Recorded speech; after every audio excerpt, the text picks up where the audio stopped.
Das sind Unternehmen, die bestens aufgestellt sind für die Zukunft, weil es wird gar nicht anders gehen, als Vielfalt im Unternehmen zu begrüßen und sich darauf einzustellen und alle Mitarbeitenden zu dem Thema abzuholen und den Bestandsmitarbeitenden tatsächlich auch die positiven Dinge aufzuzeigen, die mit Vielfalt einherkommen. Wir haben viele komplexe Probleme und da braucht man halt auch unterschiedliche Perspektiven, um diese Probleme bestmöglich lösen zu können. Und sei es im Großen, aber halt auch wirklich in Organisationen oder im Team, im Projekt. Das schafft zwar viele Probleme und Reibereien, aber genau, und ich sage immer, Reibereien ist gut, weil das zeigt eigentlich in dem Moment, dass etwas in den Menschen passiert. Das ist eine persönliche Entwicklung, die da stattfindet. Und Vielfalt hat aber auch auf der nationalen oder globalen Ebene auch nochmal eine ganz andere Aufgabe.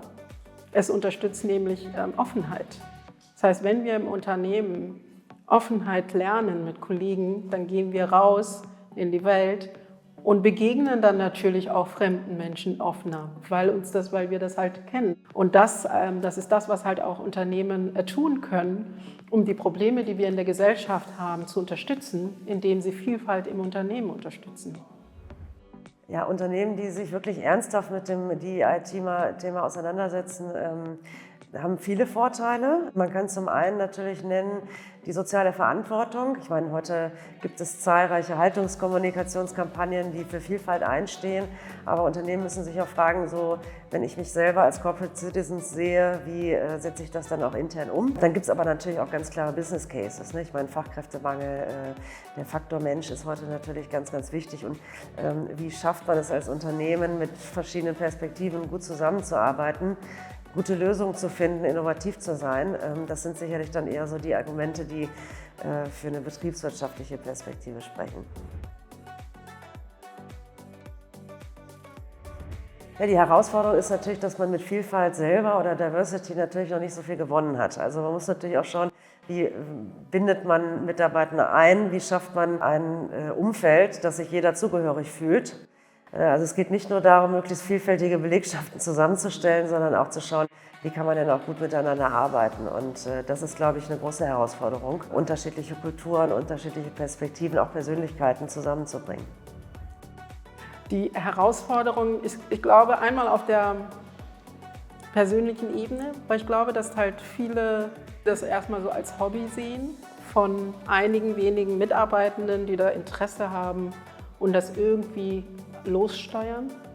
Aber ich glaube, das ist auf jeden Fall ein Management-Thema. Es braucht Budget, es braucht eine Strategie und es braucht aber auch sich einlassen auf das Thema, selber auch zu reflektieren und selber vielleicht aus dem Management heraus erstmal überhaupt diese Kurse zu machen. Weil wenn ich verstehe, was in diesen Kursen beigebracht wird und was die mit mir machen, habe ich ein viel besseres Verständnis, was das für meine Mitarbeitenden macht. Und habe den Eindruck, dass manche halt diese Kurse bewilligen. Ja, und dann heißt es ja für das Team, weil es dort Probleme gibt, aber selber vielleicht das gar nicht gemacht haben und dass dieses tiefe Verständnis, wofür das gut ist, nicht da ist.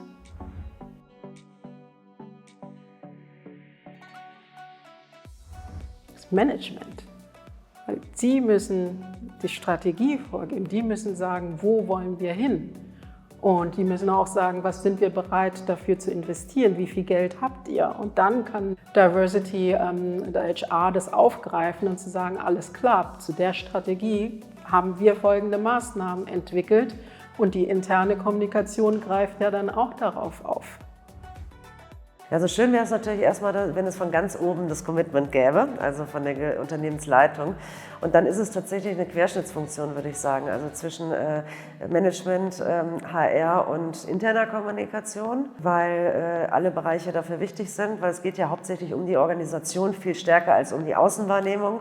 Deswegen ist interne Kommunikation da auch wichtiger als externe Kommunikation. Und ja, es ist häufig eine Querschnittsfunktion, wobei ich glaube auch, dass Unternehmen sich da wirklich auch professionell aufstellen sollten und ein wirklich professionelles Diversity Management installieren sollten.